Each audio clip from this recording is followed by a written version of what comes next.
मी तुम्हाला थोडंसं थांबवते। आपल्यासोबत माजी सचिव या ठिकाणी अनंत पळसे फोन लाईन वरून जोडले गेलेले आहेत। अनंत कळसे जी, स्वागत आहे आपलं TV9 मराठीमध्ये। आपण पाहतोय कृषी मंत्री माणिकराव कोकाटे आणि त्यांचे बंधू सुनील कोकाटे यांना 2 वर्षांची शिक्षा सुनावण्यात आली होती। या प्रकरणामध्ये आता तुम्ही कसं पाहता या प्रकरणाकडे? कारण मोठा कलम त्यांच्यावर लागू करण्यात आलेला होता, 420 सारखा फसवणुकीचा गुन्हा त्यांच्यावर त्या ठिकाणी दाखल करण्यात आलेला होता।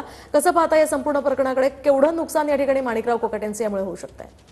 नाही, या संदर्भात मला असं दिसतं की सेशन कोर्टाने त्यांना शिक्षा 2 वर्षाची सुनावलेली आहे आणि त्यामुळे ते आता निश्चितच अपीलात जातील हायकोर्टामध्ये। अपीलात जर स्टे मिळाला तर मग तो काही प्रश्न येणार नाही, पण जर स्टे मिळाला नाही तर त्यांचं सदस्यत्वाला मात्र धोका पोहोचू शकतो किंवा इव्हन जाऊ सुद्धा शकतं, अशी शक्यता वाटते मला।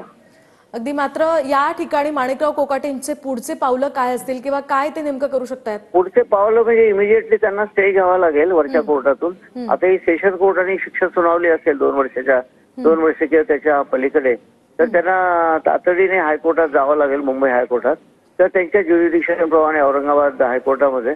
आणि त्या प्रकरणात त्यांना स्टे जर मिळाला हायकोर्टाकडून तर मग त्या शिक्षेची अंमलबजावणी होणार नाही, पण जर मिळाला नाही तर मग त्यांना परत सुप्रीम कोर्टात धाव घ्यावी लागेल आणि तो मग कायद्याप्रमाणे ठरेल काय व्हायचं ते।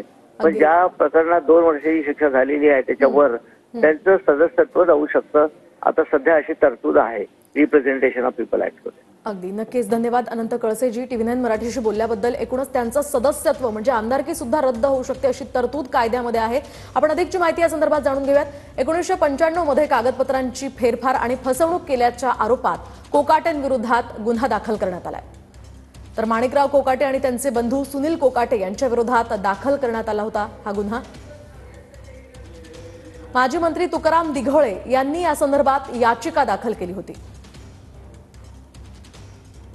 तर नाशिक जिल्हा न्यायालयाने आता कोकाटे आणि त्यांचे बंधू यांना 2 वर्षांची शिक्षा सुनावली।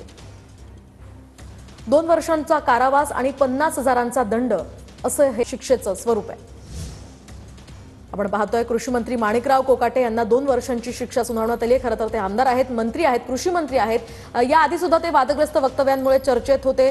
शेतकऱ्यांसंदर्भात त्यांनी एक वादग्रस्त वक्तव्य केलं होतं, लाडकी बहीण योजनेसंदर्भात त्यांनी एक वादग्रस्त वक्तव्य केलं होतं। त्यानंतर आता ही मोठी बातमी म्हणावी लागेल, 2 वर्षांच्या कारावासाची शिक्षा कोकाटेंना सुनावण्यात आलेली आहे।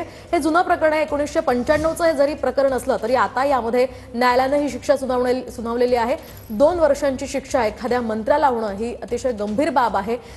त्यांचे बंधू सुद्धा या प्रकरणामध्ये आहेत। त्यांच्या बंधूंना आणि त्यांना 2 वर्षांची शिक्षा आणि 50,000चा दंड या प्रकरणामध्ये सुनावण्यात आलेला